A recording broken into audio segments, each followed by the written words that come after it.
आधा अधूरा। आधा अधूरा इसलिए कि जो आज एस्ट्रोलॉजर हैं वो सिर्फ बिजनेस में लगे हैं, पैसा कमाने में लगे हैं, आपको झूठे सच्चे उपाय बताने में लगे हैं कि ऐसा कर लो तो ऐसा हो जाएगा, ऐसा कर लो तो ऐसा हो जाएगा। तो उसके सही कारण वो नहीं बता पाते। लेकिन एक योगी संयम के द्वारा, चंद्र में संयम के द्वारा पूरी स्थिति को पूरी तरह स्पष्ट देख पाते थे। साथियों, आज हमारा विषय पातंजलि योग दर्शन के विभूतिपाद के 28वें सूत्र पर है और जानेंगे इस सूत्र में पातंजलि ऋषि हमें क्या गहरी बात बता रहे हैं, क्या गहरा सूत्र हमें दे रहे हैं और उसके क्या हिंदी अर्थ हैं।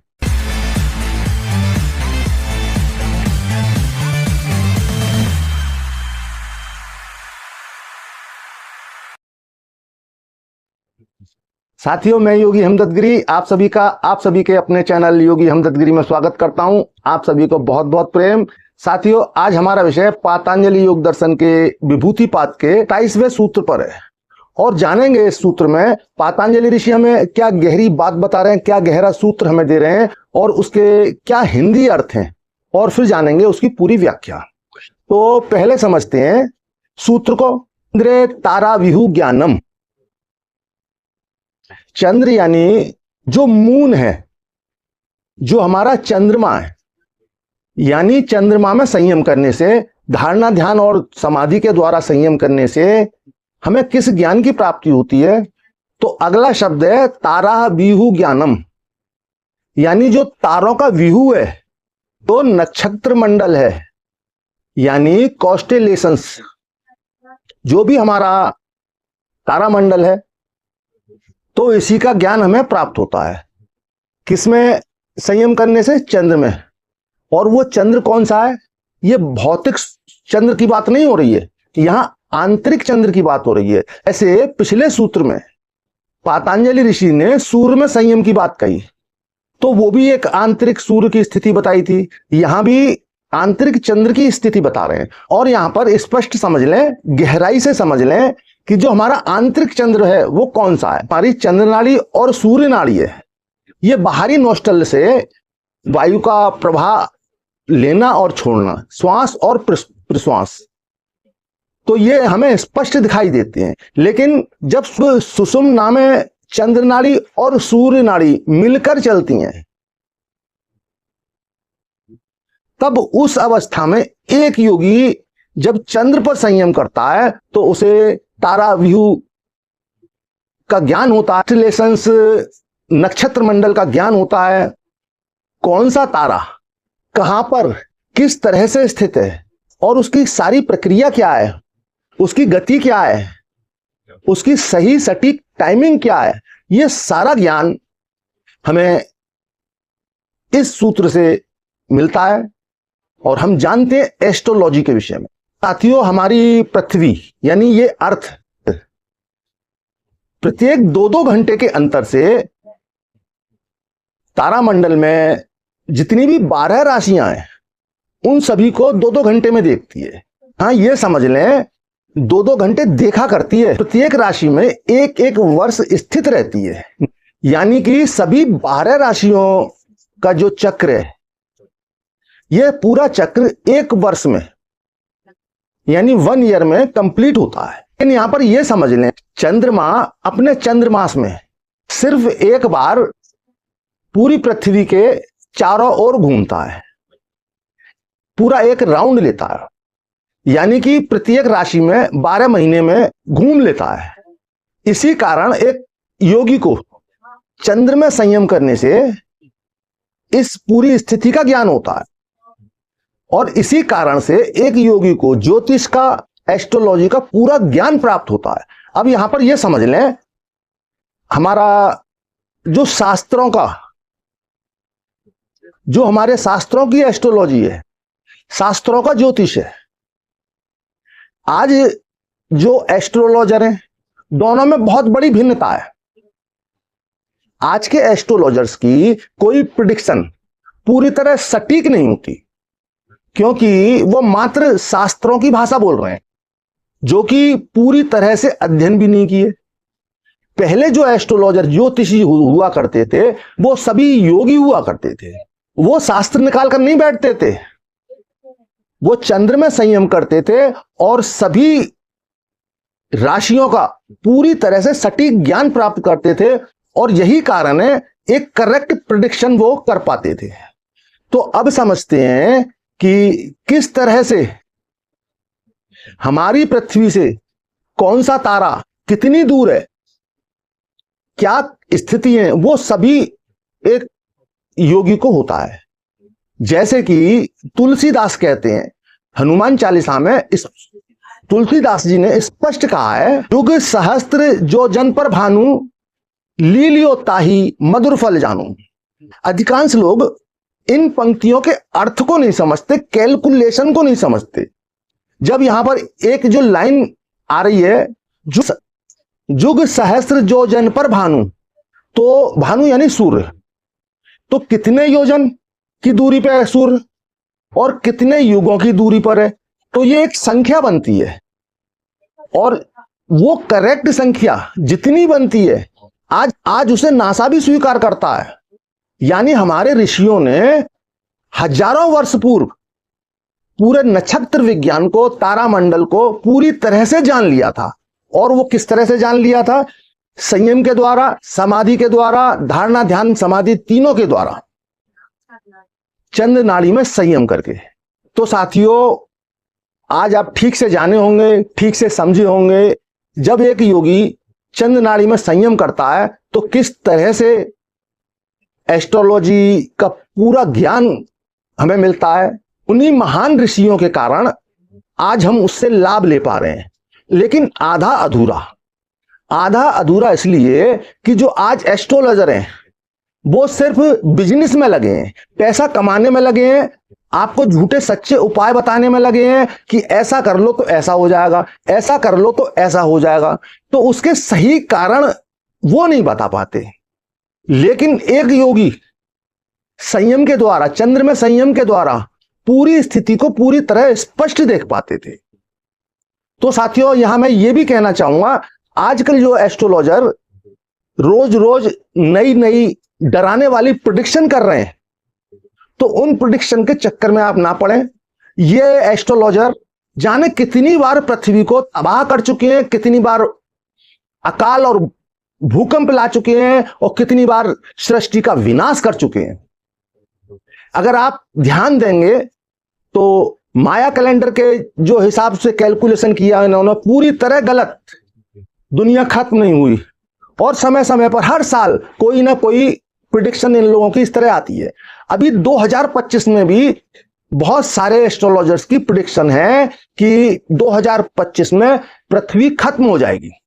तो साथियों, मैं गारंटी लेता हूं 2025 में दुनिया नष्ट नहीं होने वाली, और ना ही उसकी कोई प्रेडिक्शन की जा सकती है, क्योंकि वो योग की गहरी अवस्थाओं में इन अवस्थाओं को जाना जाता है, इन स्थितियों को जाना जाता है, तो जिनसे समाज में भय फैलता है, डर फैलता है। तो योगी भी ऐसी प्रेडिक्शन नहीं करते, बताते नहीं है, क्योंकि जिसे बदला नहीं जा सकता। प्रकृति का सिद्धांत है, विधि का विधान है। जब इस सृष्टि के अंदर भगवान भी आते हैं तो वो भी प्रकृति के साथ, समस्त नेचर के साथ एक एग्रीमेंट होता है, कि एक मानसिक एग्रीमेंट होता है कि भगवान जमीन पर आ रहे हैं, लेकिन उन्हें किसी भी विषय में हस्तक्षेप नहीं करना है, किसी भी विषय में इंटरफेयर नहीं करना है। जो विषय जिस तरह चलता है उसे उसी तरह चलने देना है। अब भगवान ने क्षमता है, कुछ भी कर सकते हैं, लेकिन वो विवश हैं कर्म सिद्धांतों के आधार पर, क्योंकि हमारे और हमारी पृथ्वी के या पूरी सृष्टि के, हमारे कर्मों से पूरी सृष्टि के कर्म बनते हैं। तो पूरी सृष्टि हमारे कर्मों पर, ये एक चैन है जो सभी से जुड़ी है। हम अपने देश से जुड़े हैं, हमारा देश अन्य देशों से जुड़ा है। पूरी एक पृथ्वी जो कि आकाशमंडल में सूर्य से जुड़ी है, और सूर्य भी अनंत ब्रह्मांडों से जुड़ा है। लेकिन कई बार भगवान भी अपने हिसाब से विधि के विधान को अपने हाथ में ले लेते हैं, और कुछ निर्णय वो ऐसे कर देते हैं करुणावश किसी का कल्याण कर देते हैं, क्योंकि वो योग्यता होती है, उसके अंदर पात्रता होती है, तो वहां पर प्रकृति भी कोई बाधा नहीं बनती।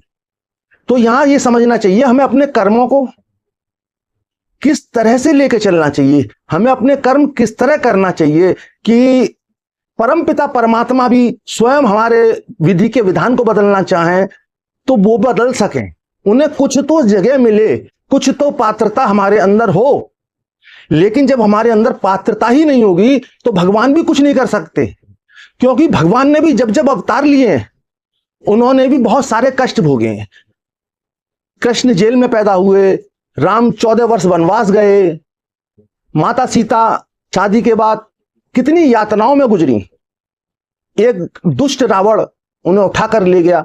तो इतना दुखद स्थितियां भगवान फेस कर रहे हैं और वो ये मिसाल पेश कर रहे हैं, आप लोगों को एक सिद्धांत दे रहे हैं कि जीवन, ये जो हमारा जीवन है, ये जो हमारी सृष्टि यानी हमारा पृथ्वी लोक है, ये भोगों का लोक है। इसमें अपने भोगों के द्वारा अपने प्रारब्ध को नष्ट कर सकते हैं, अपने संस्कारों को नष्ट कर सकते हैं, और वो हो सकता है हम अपने कर्म अच्छे करें। अब यहां पर यह समझिए सभी कुछ फिक्स है, सृष्टि में जो भी कुछ हो रहा है वो सभी कुछ पहले से फिक्स है। लेकिन एक योगी साधना के द्वारा इस प्रक्रिया को जंप कर जाते हैं, इस प्रक्रिया से बाहर निकल जाते हैं, तो वो कर्मों का ही यहां पर सिद्धांत लागू होता है कि हम अपने कर्मों से श्रेष्ठता को प्राप्त कर सकते हैं। भक्ति करें, ध्यान करें, आध्यात्मिकता में उतरें, जैसे भी हो अपने मन की मलिनता को दूर करें और अपने चित्त को ईश्वर में एकाग्र करें। तो साथियों, आप इस विषय को ठीक से समझ पाए होंगे और आज मैं आपको एक बहुत अच्छी जानकारी दे रहा हूं और मुझे बहुत खुशी हो रही है बताते हुए, बहुत अधिक सौभाग्य का अनुभव कर रहा हूं, क्योंकि अभी बहुत सारे साधकों का, बहुत सारे व्यूवर्स का कमेंट आता कि गुरुजी कोई ध्यान बताएं। तो मैं चैनल पे पहले भी ध्यान 2-3 बता चुका हूं, लेकिन आप सभी के अनुरोध पर हम नई सीरीज लेके आ रहे हैं और वो सीरीज इतनी सुंदर सीरीज है, सुंदर गहरी, जो कि तंत्र की सीरीज है। तंत्र का मूल आधार वो सीरीज है। अगर तंत्र के अंदर वो मूल ग्रंथ ना हो जिसकी मैं बात कर रहा हूं, वो ग्रंथ है विज्ञान भैरव तंत्र। तो साथियों, प्रत्येक शनिवार इवनिंग 8 PM शाम को 8 बजे बिल्कुल भी मिस ना करें विज्ञान भैरव की 112 विधियां, जो कि प्रत्येक वीडियो में अलग अलग होंगी। 112 वीडियो होंगे जिसको मैं अपने अनुभव के द्वारा भी समझाऊंगा और शास्त्रों के द्वारा भी समझाऊंगा। तो साथियों, आप शनिवार को तैयार रहें विज्ञान भैरव के ध्यान प्रयोग करने के लिए।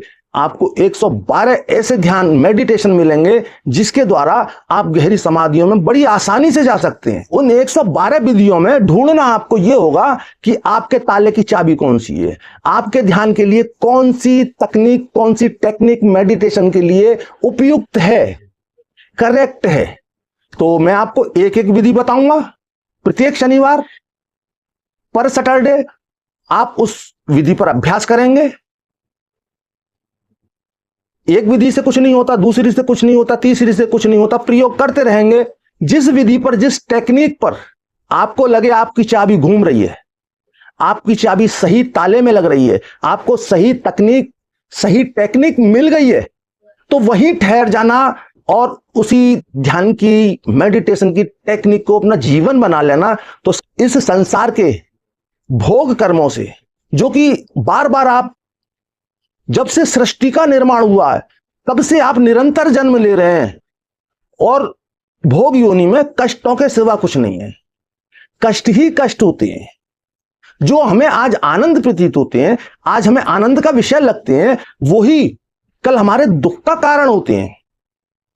तो साथियों, आज के सूत्र को आप ठीक से समझ पाए होंगे, मैं आपको ठीक से समझा पाया होऊंगा। फिर भी समझने में या समझाने में कहीं कोई चूक हुई हो, कुछ बताने से, कुछ समझने से छूट गया हो, तो आप अपने कमेंट बॉक्स में अवश्य लिखें और साथ ही जिन लोगों ने चैनल सब्सक्राइब नहीं किया वो चैनल को सब्सक्राइब कर लें और बेल आइकन तो अवश्य दबा दें, क्योंकि बेल आइकन जब आप दबा देते हैं तो आपका फायदा हो जाता है।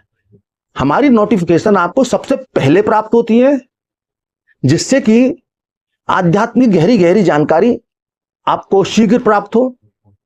तो साथियों, अधिक से अधिक लाइक करें, शेयर करें, कमेंट करें और भौतिक जीवन में सभी कुछ आनंद प्राप्त करें। सभी कुछ जो आप चाहते हैं वो सब अचीव करते हुए, आनंद भोगते हुए आध्यात्म की गहरी गहरी अवस्थाओं को जाने, गहरी गहरी समाधियों को जाने, उच्चतम शिखरों को छुएं। इस अभिलाषा, इस कामना के साथ आपका अपना योगी हेमदत्त गिरी आप सभी को बहुत बहुत प्रेम।